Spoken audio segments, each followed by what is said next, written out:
Hello दोस्तों, आज के सेशन में हम लोग बातचीत करने वाले हैं इस क्लास के अंतर्गत कि आपका जो बिहार विधान परिषद का एएसओ का एग्ज़ाम हो चुका है भाई साहब, हो गया है ना भाई साहब। डाटा एंट्री ऑपरेटर का भी हो गया है ना।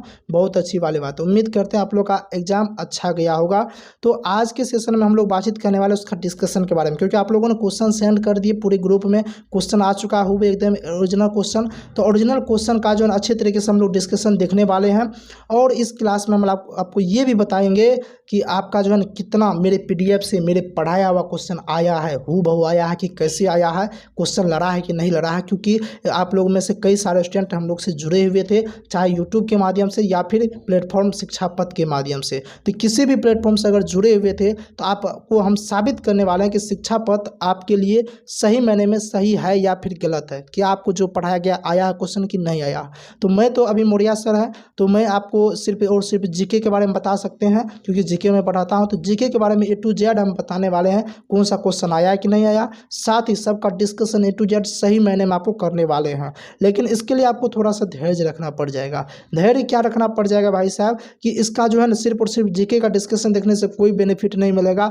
आप सोच रहे हैं सर हमको मैथ चाहिए, मैथ का भी डिस्कशन करवा दीजिए, रीजनिंग का करवा दीजिए, और उसके बाद जो हो गया ना आपका जीके करवा दीजिए, जीएस का करवा दीजिए, यानी कि टोटल आपको करवा दीजिए। और वो भी देखिए, अभी तो हम आपका है नहीं वहाँ पे स्टूडियो में, तो इसलिए हम मेरा फेस आप लोग नहीं देख पा रहे हैं। तो उम्मीद करते हैं, हम ये सोच रहे हैं कि आप लोग को जो है ना फेस के साथ सभी टीचर आए और A to Z आपको पार्ट 1 पार्ट 2 करके, यानी कि मैथ, रीजनिंग, जीके, जीएस सब का डिस्कशन अच्छे तरीके से करवाया जाए। और आप लोग डिस्कशन देख लीजिएगा, समझ लीजिएगा। इससे क्या होगा बेनिफिट, आपको पता चल जाए कितना आपने सही करके आया, ठीक है। और जिनका एग्जाम नहीं हुआ है उनको बेनिफिट ये हो जाएगा कि क्वेश्चन कहाँ कहाँ से पूछा गया है, क्या सही महीने में जो हम पढ़ाए वहाँ से क्वेश्चन आया है कि नहीं आया। ये सब आपको नॉलेज जो है तो आप एकदम मेहनत करना शुरू कर दीजिएगा। तो आज के सेशन में सिर्फ एक दो बातों का हम चर्चा कर देते हैं। और कल आपका एक प्रश्न, क्योंकि आप लोग काफ़ी ज़्यादा कमेंट कर रहे हैं कि सर डिस्कशन करवाइए, तो डिस्कशन करवाने के लिए अभी जो है ना रीजनिंग वाले सर भी नहीं है, और आज ऐसे भी संडे है तो पूरे सारा कुछ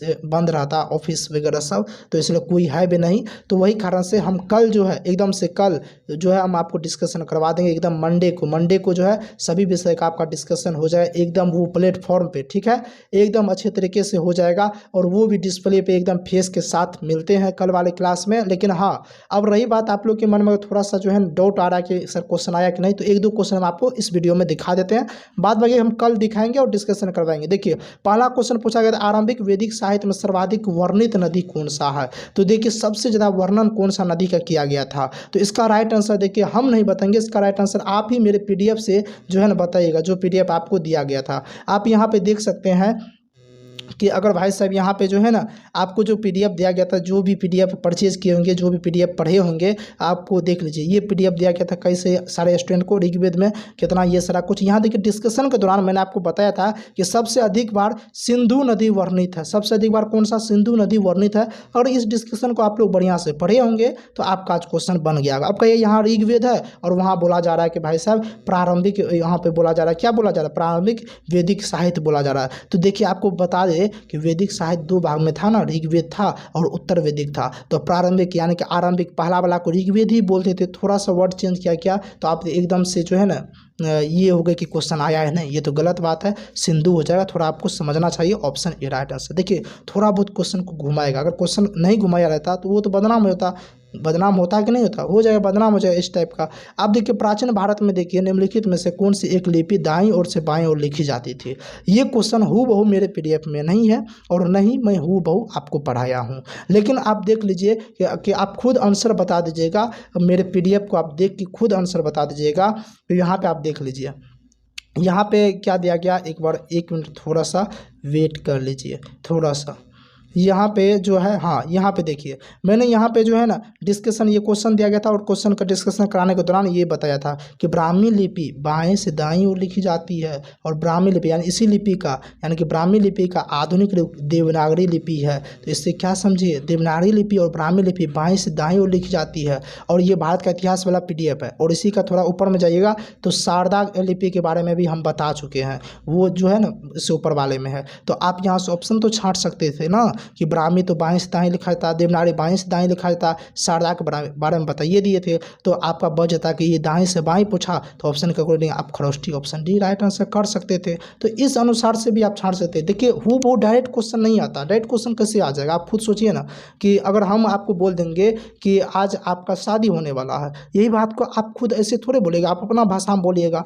उसी तरीके से एग्जामिनर ने अपना भाषा में जो है ना क्वेश्चन पूछा, लेकिन क्वेश्चन अगर देखा जाए जितना हम पढ़ाए हैं उतना से आया है। और जो हम एक सीरीज चलाए थे ना हिस्ट्री का, हिस्ट्री में लास्ट सीरीज चलाए थे, वहाँ से क्वेश्चन काफ़ी ज़्यादा क्वेश्चन देखने को मिला है। A to Z हम आपको सीरीज से क्वेश्चन दिखाएंगे कल वाले सेशन में, आप देखिएगा। इसलिए हम अभी बोलते हैं जो भी नहीं देखा, जिनका एग्जाम है वो जो सीरीज लेकर आए हैं जिसमें फेस नहीं दिए थे, लेकिन आप देख लीजिएगा। हाँ, लास्ट में एक चीज़ मेरे से हो गया कि वहाँ पे मेरा काम नहीं किया, क्या हुआ, क्या गलती क्या हो गया, मैंने बिहार विधानसभा के लिए यानी कि बिहार विधानसभा के लिए बना दिया था, कौन सा याद ही नहीं रहा कि बिहार विधान परिषद का एग्जाम होने वाला है, थोड़ा मिस्टेक हो गया। और हमने बिहार विधानसभा का जो है एक वीडियो बना दिए थे कि इस टॉपिक से पढ़ के जाइएगा, एग्जाम में पूछा जाएगा। लेकिन भाई साहब ये तो बिहार विधान परिषद का था, इसलिए उस टॉपिक से एक भी क्वेश्चन नहीं आया, ये गलत बात है। लेकिन हाँ, मैंने जितना क्वेश्चन पूछा गया हम सब पढ़ाए। देखिए आपको एक और दिखा देते हैं, जैसे ये क्वेश्चन है, इसमें पूछा गया निम्नलिखित में से किस एक राजा देश में अशोक के व्यक्तिगत नाम का उल्लेख मिलता है। अशोक के व्यक्तिगत नाम से आप क्या समझे, इसका मतलब कि अशोक का पर्सनल नाम, व्यक्तिगत नाम तो अशोक ही था। तो अशोक के अशोक नाम का उल्लेख कहाँ मिलता है, ऑप्शन में देखिए आपका दिया हुआ है ना। चलिए हम आपको पीडीएफ में दिखा देते हैं। देखिए आपका क्वेश्चन लड़ा है कि नहीं लड़ा है, एकदम से आज तो कहिए तो मेरा तो एकदम मन खुश है, क्योंकि काफ़ी ज़्यादा क्वेश्चन लड़ा है। और मेरा एक ही रहता भी है कि हम सिर्फ जितना पढ़ाएंगे वहाँ से क्वेश्चन आएगा। अब आपका नहीं बना, आप याद करके नहीं गए, वो आपका गलती है। यहाँ देखिए क्या पूछा जा रहा है, किसके लिए देवनाम प्रियदर्शी शब्द का प्रयोग हुआ है, ठीक है, तो सम्राट अशोक के लिए। यहाँ पे क्या बताए हैं, यहाँ पे ये बताए हैं कि मध्य प्रदेश के गुर्जरा, कर्नाटक के उटगोलम, मास्की और मजबूर अभिलेखों में अशोक के लिए अशोक का नाम आया, यानी कि अशोक के व्यक्तिगत नाम आया है। कहाँ पे, मास्की। देखिए इस सारे ऑप्शन में से आपका कोई भी रहता तो आप टिक कर सकते थे, लेकिन आपके ऑप्शन में दिया था मास्की, तो भाई साहब मास्की को टिक कर देते, ऑप्शन डी राइट आंसर हो जाता। देख लीजिए मेरा पीडीएफ से आया कि नहीं आया, ढेर आया है। चलिए आप कहिए कि सर शुरुआत वाला आ गया, तो इससे आप एकदम फेंक रहे हैं, एकदम से फेंक रहे हैं। चलिए हमको दिखाइए तो एक बीच वाला, चलिए हम आपको दिखाते हैं मध्यकालीन हिस्ट्री दिखाते, वो तो प्राचीन था, हम मध्यकालीन दिखाते। क्वेश्चन क्या, चंगेज खां का दिन मंगोलों ने भारत पर आक्रमण किया था, यानी किसके समय में किया गया था, किसके शासनकाल में किया गया था, यही आपसे पूछा जा रहा है। चलिए हम आपको यहाँ पे दिखा देते हैं कि हू बहू, देखिए हमने मेरे पीडीएफ में है कि नहीं है, कहिएगा जी सर जी है। पूछा जा रहा है किसके समय में, यहाँ पे देखिए पूछा जा रहा है किसके समय पहली बार मंगोल आक्रमण हुआ थे। भारत का इतिहास का क्वेश्चन नंबर 172 देख लीजिएगा, प्रूव यही के क्वेश्चन नंबर हम दिखाते जा रहे हैं, आप लोग मिला लीजिएगा पीडीएफ से। किसके समय पहली बार मंगोल आक्रमण हुआ, इल्तुतमिश। कहिए सर चंगेज खां कहाँ, तो डिस्क्रिप्शन में देख लीजिए यहाँ है कि नहीं। इल्तुतमिश के समय में ही पहली बार चंगेज खां के नेतृत्व में मंगोल आक्रमण हुआ था। आप देख लीजिए चंगेज खां के नेतृत्व में मंगोल आक्रमण किसके समय में, इल्तुतमिश के समय में हुआ था। ये लगता है एग्जामिनर से जो है ना हमारा कुछ सेटिंग गेटिंग हो गया है, हमारा उसका पीडीएफ अच्छा लग गया होगा, यहीं से क्वेश्चन छाप दिया है। आप खुद देख लीजिए क्वेश्चन आया कि नहीं आया। कहिए जी सर जी एकदम से आ गया है। इसका राइट आंसर अब हम नहीं, इसका राइट आंसर आप ही बता सकते हैं क्या होगा। कहिए सर इल्तुतमिश के शासनकाल, ऑप्शन सी। तो इस तरह से ढेर सारा क्वेश्चन पूछा गया, ढेर सारा।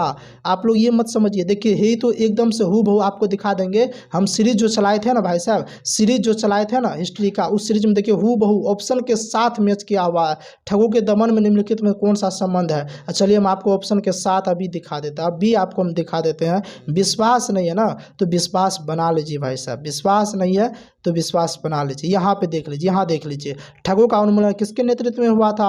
ऑप्शन बी में ही देखिए मेरा कैप्टन सलीमेन है। और देखिए बीपीएससी 2018 का पूछा हुआ है, ये क्वेश्चन यूट्यूब पे हाल फिलहाल करवाया था, हम बोले थे कि प्रीवियस ईयर है क्वेश्चन पूछेगा। और देखिए ऑप्शन बी में क्लेमेंट सलीमेन है। और आपके क्वेश्चन जो है ना हूबहू एकदम से जो है चुरा करके एकदम टू कॉपी कर दिया मेरा। और देख लीजिए आप यहाँ पे भाई साहब कि ऑप्शन बी में ही यहाँ पे दिया कैप्टन सलीमेन, है कि नहीं है भाई साहब। कहिएगा जी सर जी। ऐसे ढेर सारा क्वेश्चन आया, कल दिखाएंगे और डिस्कशन ज़बरदस्त तरीके से करेंगे, तो थोड़ा सा धैर्य रख लीजिए। आप लोग कमेंट कर रहे थे इसलिए हम ये वीडियो आज बनाए हैं। तो मिलते हैं, उम्मीद करते हैं अच्छा लगा तो उस चैनल को अभी भी सब्सक्राइब कर लीजिए। जिनको पीडीएफ चाहिए, पीडीएफ के लिए जो है ज़्यादा कुछ नहीं, शिक्षा पथ